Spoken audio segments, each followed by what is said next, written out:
Assalamu alaikum wa rahmatullahi wa barakatuh, brothers and sisters. It's Rosh Muhammad Salih here, the editor of Five Pillars. Now, brothers and sisters, earlier on today, we heard of the sad news of the passing of Sheikh Yusuf Al Qaradawi, one of the most influential, most prominent scholars in the Muslim world.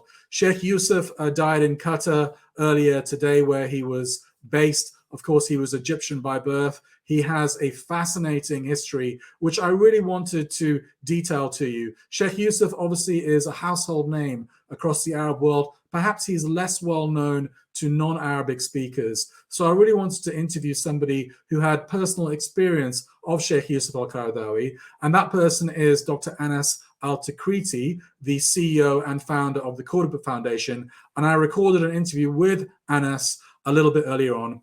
Take a look. So, Anas, obviously, we've had very sad news today, the passing of Sheikh Yusuf Al Qaradawi. First of all, your brief reaction to that news. Inna lillahi wa inna ilayhi raji'un. It's an immense loss to the Muslim Ummah.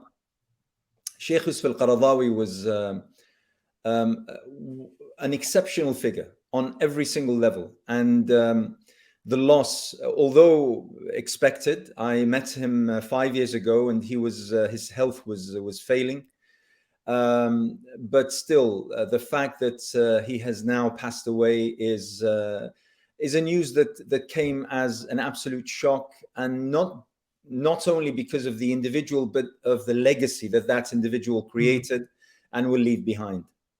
Yeah, I want to actually break down his life from his early years in Egypt to the Qatari phase, etc. But given that you actually met Yusuf Al Qaradawi, tell me what kind of a man was he?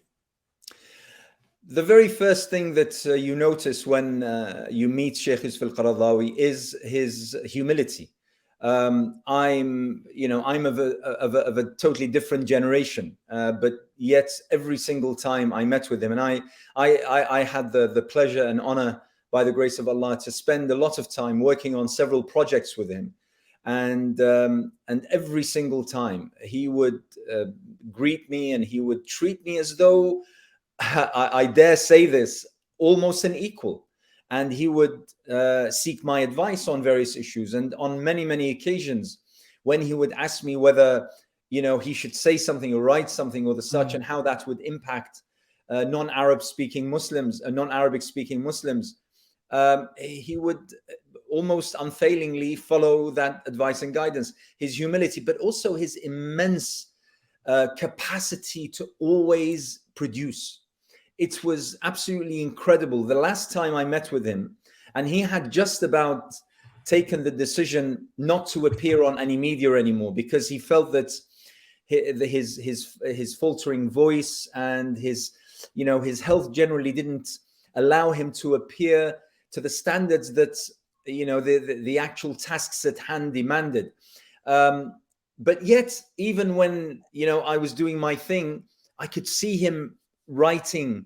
He wouldn't use a computer. He would write with his own hands. And there were many pages that he had written just before I arrived. He always had that capacity to produce, and his knowledge was, mashallah. It's not me to assess the expanse of his knowledge, but from those who know and in the field of knowledge, they describe his knowledge as being an ocean. It was something to behold, alhamdulillah.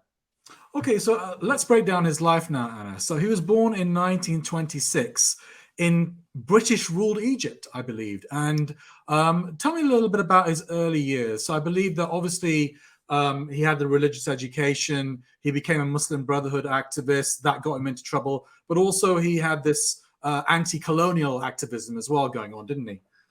Well, the very first thing to say, and I must point this out, is that I'm blessed to share the same birthday with him. We were both born on the 9th of September. He in 1926, myself many decades later. But Sheikh Yusuf, as you put it, he was born in rural Egypt, and he grew up in a very conservative and very religious environment, whereby he went to learn the Quran at a very early age. And in fact, he memorized the entire Quran by the age of 11. And within a few years, he came to hear about the Muslim Brotherhood and to hear about the founder of the Muslim Brotherhood, Sheikh Hassan al-Banna, and whom he met and was absolutely inspired by. Sheikh Yusuf Al Qaradawi then went on to receive his knowledge within the Al-Azhar environment. And he excelled in every single field that he studied, in every single theme, every single topic. He absolutely excelled. And he mixed that kind of knowledge with, as you put it, with activism, and Egypt was then simmering. The Egyptian society was simmering against British colonial power and authority, and there were many attempts to try to curtail that kind of influence. And Sheikh Yusuf Al Qaradawi was part of that. And I hear, and by the way, I'm waiting for a confirmation of this. I hear that at that early age, Sheikh Yusuf Al Qaradawi became absolutely immersed in what was happening across the border in Palestine. And he was amongst the small brigades that went over from Egypt into Palestine in order to fight for the Palestinian rights. I'm yet to confirm this, but I have it on good authority. And then, as you put it, when the revolution happened in 1952, and tens of thousands, probably even more, of Muslim Brotherhood and other activists against the regime were all thrown in prisons. He also suffered that and spent many years in prison. And one thing that he mentioned to me, that by his time in prison cut short his academic education. He had finished his master's degree, but he wasn't allowed to finish his doctoral in Al-Azhar, in Islamic sciences. So when, after many years in prison, he left and he went back home, and then he restarted his postgrad, his doctoral studies. And when he came to submit and to discuss his thesis, the panel were all his own students whom he had taught when they were at university. And he absolutely nailed this, as you would say. So his legacy is absolutely immense, and particularly the combination of scholarly knowledge of the absolutely highest degree, with that sense of duty towards society, towards the real issues that the Ummah is concerned with. So I'm guessing here, but I guess it was possibly due to some of the pressure he was under in Egypt that influenced his move to Qatar in the 60s, I believe. He was probably in his mid-30s at the time.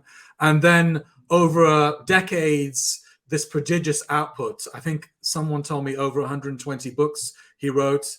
He became, in the Arab world anyway, I guess from the 90s onwards, a household name, thanks to his show on Al Jazeera, Sharia wal Haya, Islamic Law and Life, something like that. Yes. And just tell me about that prodigious output. What is his kind of contribution to Islamic scholarship? Well, I mean, this is part of the stupidity of Arab dictatorial regimes, unfortunately. It goes way back before our current Sisi and his ilk. And during that time, what the Abdel Nasser regime did was to basically disseminate the Muslim Brotherhood, the active sort of people who took Islam as a call to action. I mean, that was essentially what had the Muslim Brotherhood stand apart during those times. Right now we have, alhamdulillah, we have many movements, many trends and the such. But back then there was virtually none. So the Muslim Brotherhood basically were dispersed across the entire world, and particularly many of them went to Saudi Arabia, went to the Gulf region, and Sheikh Yusuf Al Qaradawi went to Qatar. And what that did was essentially spread, the school, the methodology, the approach, the manhaj, if you wish, that just basically helped to spread it. So Sheikh Yusuf Al Qaradawi settled in Qatar, and as you put it, yes, his output was absolutely incredible. I mean, he has more than 123 titles to his name, some of which are quite expansive volumes. The Qatari government, as far as I understand, started 2 years ago to collate all his works in many volumes, and will be produced in a quite a brilliant kind of edition.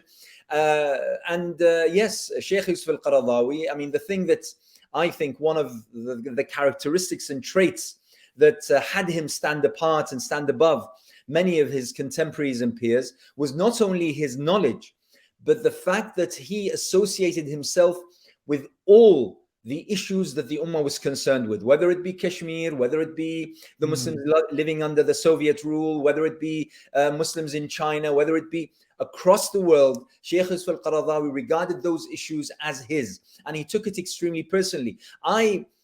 It amazed me at times. Someone would mention to him that Muslims in some African country, some remote area that probably he hadn't even heard of, were suffering, and his eyes would well, and he would consider this as something that he needed to take on, and he would ask, what can we do? What do we need to do? And the fact that in the mid-90s we had the establishment of Al Jazeera, and there was this new attitude of open dialogue and debate and such, even in political issues. This allowed Sheikh Yusuf Al Qaradawi a platform in order to reach tens of millions every single week through the program that you mentioned, Al Sharia Wal Hayat, and literally tens of millions would follow that program. I know for a fact that many non-Arabic speaking countries used to subtitle, they used to translate and subtitle his shows and programs, and that made him the global figure that he truly is. What about more recent political events in the Arab world? Obviously, the Arab Spring in 2011, there was that iconic appearance in Tahrir Square in Cairo in 2011. I guess that proved to be a bit of a false dawn, didn't it? People were saying that his life's work was coming to fruition. Didn't quite happen. Sheikh Yusuf Al Qaradawi was renowned to be someone who took it upon himself to fight political oppression. In fact, I would go even further and say oppression of all sorts, including religious oppression, but we'll come to that later. But political oppression was something that he was on the forefront of fighting, and particularly, obviously, throughout the Arab world. And therefore, when the Arab Spring started in December of 2010 in Tunisia and then followed in Egypt, Sheikh Al Qaradawi was there all the time, telling people that this is their chance for freedom. This is their chance to overthrow dictators that were aligned with the West and superpowers around the world. And they were, the corruption needed to be eradicated and all of that. And therefore, when Hosni Mubarak fell, and that was something that no one, Tunis is, with all due respect, is geographically quite a small country, doesn't have the same strategic impact and influence as Egypt. So when Egypt happened, and after 3 weeks of revolting on the streets and standing vigil, peacefully they managed to topple Hosni Mubarak. Sheikh Yusuf Al Qaradawi, within a matter of 48 hours, was on the plane back to Egypt for the first time in over 35 years. And therefore, the next Friday, Hosni Mubarak, the first Friday after Hosni Mubarak announced that he is standing aside, Sheikh Yusuf Al Qaradawi was there in the middle of Tahrir Square, and he delivered what is till now coined as Jum'at Al Qaradawi, the Friday of Al Qaradawi.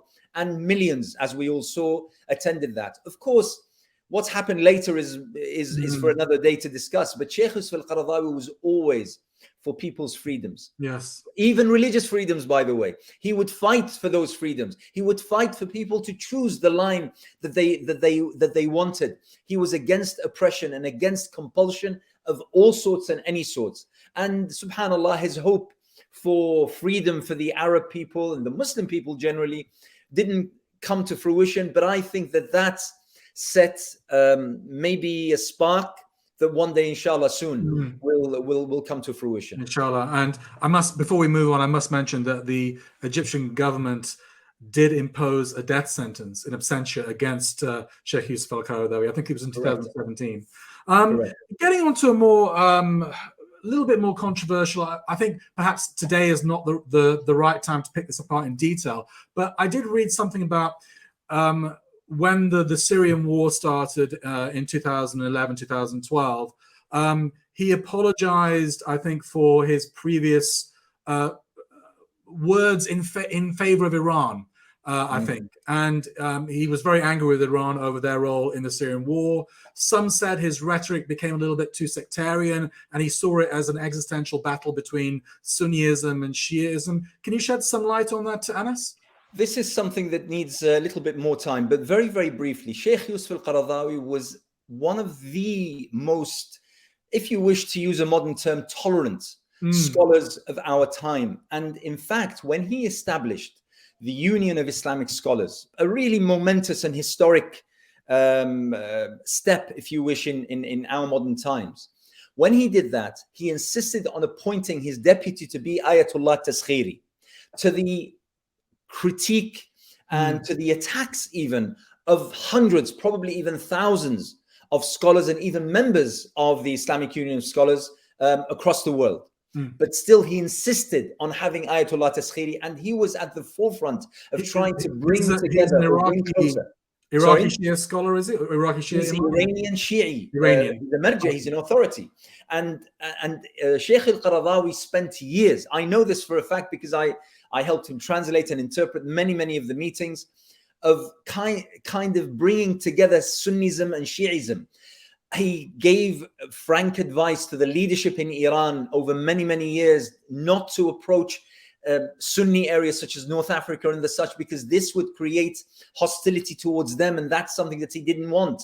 He felt that the entire Muslim Ummah, regardless of their trends, regardless of their madhab, can unite on the main issues, including the issue of Palestine, for instance. And he had so much hope, despite the fact, and I know this also for a fact, that many of his own students, many of his peers, if there were any, would condemn him, condemn this particular approach of his, would attack him and criticize him, and see him as being beyond the threshold that is acceptable within Sunni Islam.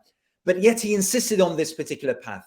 So when it came, and he felt that all of this was to an extent for nothing, and from Ayatollah Taskhiri, who was commanded by the authorities back in Iran to leave his post, and leaving him there alone only to have to apologize to all those who critiqued him over many years.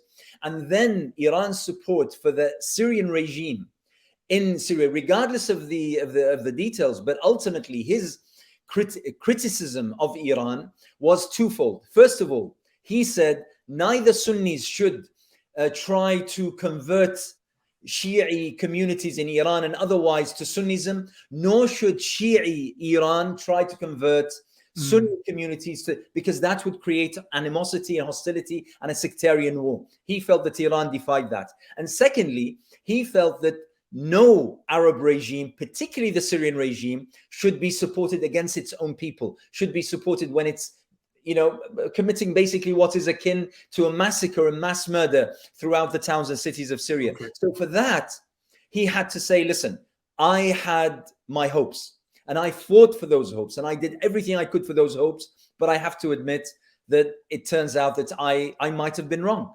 So that was very what's happened. Yeah. But it's very important to understand that Sheikh Al Qaradawi, in everything that he did with commitment, he did with vision, he did with extremely high hopes to bring together Muslims of all trends, He refused to attack or to condemn or to critique any approach, even those who attacked him. For instance, one thing that very few of us mention, despite the fact that the shuyukh and ulama of Saudi Arabia particularly used to attack Sheikh Al Qaradawi often, and some of them would even go a little bit beyond, let's just say, what is acceptable and appropriate in at least my estimation.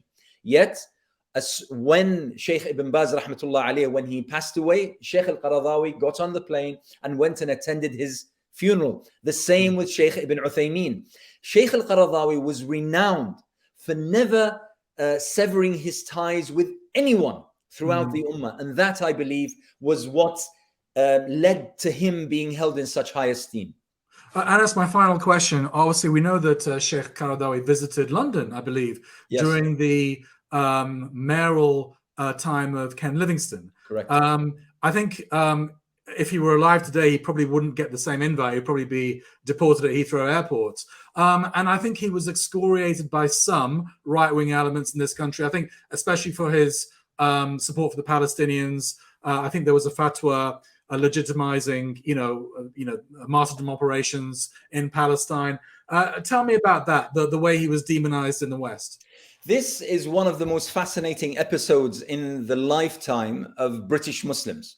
I mean, when in the future, Allah wills, and someone collates the history of Muslims from the late 19th century all the way to I don't know when, this is going to be a very important milestone within the development and the coming of the Muslim community to the forefront of one, at least, of the strands of civic life in the UK.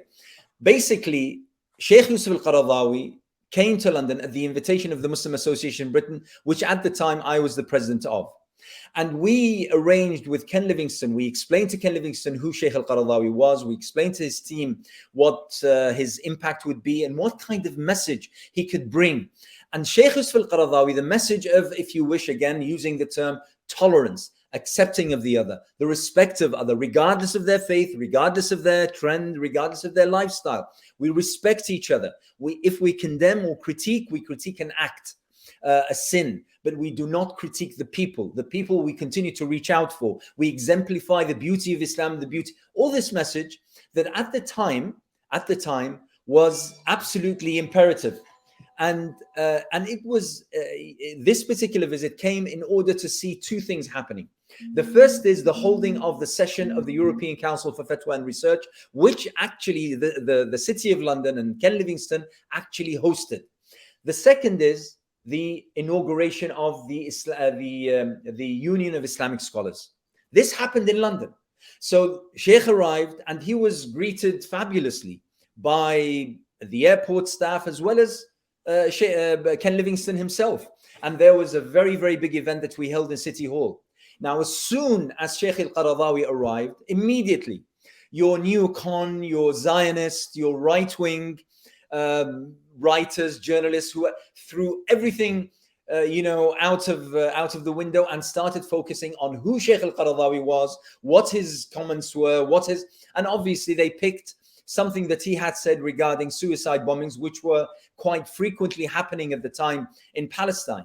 And basically, Sheikh Yusuf Al Qaradawi was, he wasn't, as was alleged, calling for suicide bombings. He wasn't doing that.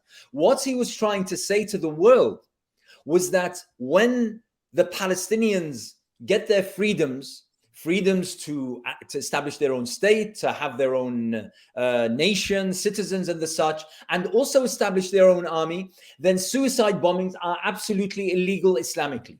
But until then, you can't tell a victim of oppression how to respond. You can't tell someone who is being killed not to retaliate in what may seem as a violent matter.